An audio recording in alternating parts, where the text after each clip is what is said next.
talking about paying the bill for health care, I'm going to turn to Chris Muns, who has, I don't know how many hundreds of years of experience in the employee benefits arena on the employer side. So Chris, talk about paying those bills. Okay. Yeah, I've worked in the healthcare field, or the benefits field, for about 20 years, off and on, doing a variety of different things. And I just wanted to share with you my perspective. We are unique among industrialized countries in that that we provide our people health care through an employer-based system. I don't think there's any other country in the world that does that. And the origins go back to World War II, quite frankly, when there were wage controls. And instead of being able to give their employees a salary increase, companies gave what they referred to then as fringe benefits, because they were cheap and it wasn't regulated, and quite frankly, that's how we started down this path. Well, today we have 160 million people in the United States receiving their health insurance through employer-sponsored plans.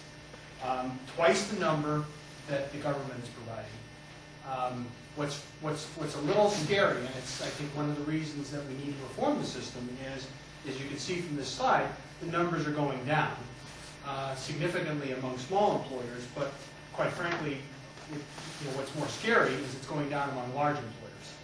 And it's a small decrease, but it's starting. And the reason that it's going down is that it's very expensive.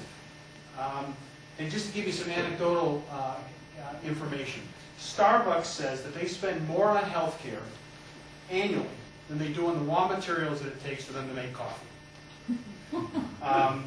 Health insurance adds $1,500 to the cost of every car that GM produces. We'll come back to that in a minute. The average annual premium for a family of 4 now is $12,700, which is greater than what a full-term minimum wage employee pays. So think about that. If you're making minimum wage, you can't pay for health insurance because it costs more than what you're making. And healthcare costs, and more specifically healthcare cost containment, I can assure you from my own experience, has become a big deal for most companies. It used to be that the only person you had to deal with in a company about health insurance was the VP of HR, who was very touchy-feely. Well, now it's all the CFOs. They're all over it because it's a big cost item. One of the big misconceptions out there that I was hoping to kind of clear up today, and Everett's already helped me with that, is that most people, and I think a lot of our government leaders, unfortunately, are in that pool, they blame the big bad insurance companies for all the problems. And I'm not ready to let the insurance companies off the hook completely, but with respect to most large employers, which is where I've spent most of my time, employer health care is really not insurance as you would think of as like auto insurance, where you pay a premium and then the insurance company pays the bills. 55% of all companies provide their health insurance through what are called self-insured arrangements, which basically means at the end of the day, the company writes the check. If I go to Jay and he charges $200 for a visit, a month later my company gets a bill for $200 and they pay that bill. Nobody else pays it. The insurance company doesn't pay it. They pay $200. They add on the administrative fee that our carrier does, but they are paying that bill. And quite frankly, what large companies do is we hire insurance companies to act as our administrators and quite frankly do our dirty work. I hate to put it that way, but they do our dirty work. We tell them we don't want to cover this, and they make sure that the employees don't get coverage for that. That's how it works. And the reason it works that way is because it's so expensive and you're trying to contain costs. There are a lot of reasons why companies do self-insurance. You can see them all here. I guess the thing that I wanted to leave with is that at the end of the day, it's an expense for the company, and particularly with retiree medical, it's a liability for the company that the company has to assume. Now, back to GM. GM's a good case study. GM's been in the news a lot lately. They provide health coverage for 800,000 active and retiree employees. Their annual bill is $5 billion. They have total future liabilities or obligations for retiree health care of $47 billion. $20 billion of which they agreed to pay to a trust fund set up by the UAW. Well, guess what?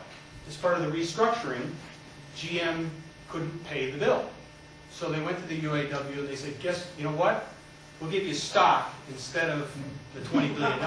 So the UAW Health Trust now owns 17.5% of GM. That's healthcare costs. That's healthcare costs, in a nutshell, and it kind of drives the point home that it's a big deal. Now you look at Chrysler. They owe the UAW Health Trust Fund $5 billion. So Chrysler said, we can't pay that, so you can have 55% of the company. So the UAW Trust Fund now will own 55% of Chrysler. Again, because of the healthcare problem. My little company, which we're going to call Company X right now, is even impacted. I mean, if you look at our, we're certainly not paying billions of dollars, but just in the last 3 years, our percentage of medical our medical claims cost as a percent of our payroll has gone from 8.3% to 10.5%. And this is what it looks like since 2001. So it's grown pretty significantly. And the costs are going to continue to go up. We already heard mention of aging population. The baby boomers are all coming of age. And the last years of life are the most expensive. We've got advancing technology. We all love it. We all benefit from advancing technology, but it all ends up costing a lot more money as well. Cost shifting is huge. Every company, mine included, plays a balancing act, and quite frankly, plays a little game every year to figure out how to balance giving their employees an attractive plan at an affordable cost, but not do it in such a way that if I have an employee who can also get coverage from a spouse's plan that they're now enrolled in, you don't want them to come over to your plan, because that's going to increase your costs. So you're continually playing this game of trying to figure out what the balance point is. And you're trying to, and if you can, you want to push people over to another plan because that's not your responsibility. And the government is a huge cost shifter. I mean, when you hear the government talking about cutting Medicare and Medicaid expenses, and I think Judd alluded to this already, the government is the big gorilla on the block when it comes to healthcare. They are the largest provider, the largest plan. So if the government says, we're going to stop paying Jay, and we're going to stop paying, or we're going to reduce the amount that we pay Jay, and we reduce the amount that we're going to pay Judd, guess what? They take it. But what do? They shift the cost over to me. Now I got to pay more because, it's a balloon. Healthcare is a balloon. You squeeze one place, it pops out someplace else. And then finally, the uninsured is a huge problem because, again, and we've already heard it, that's cost shifting. I mean, my health plan, every health plan in America is paying for the insured. And one of the things that, I hear people talking about is that we can't afford to cover the uninsured. Well, we're already covering it. We're just paying through the nose for it. So that's an issue.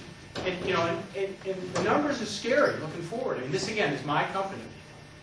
And 11%, 12% trend rate, you'll say, oh, that's ridiculous. Inflation's not even close to that. Well, those are real numbers.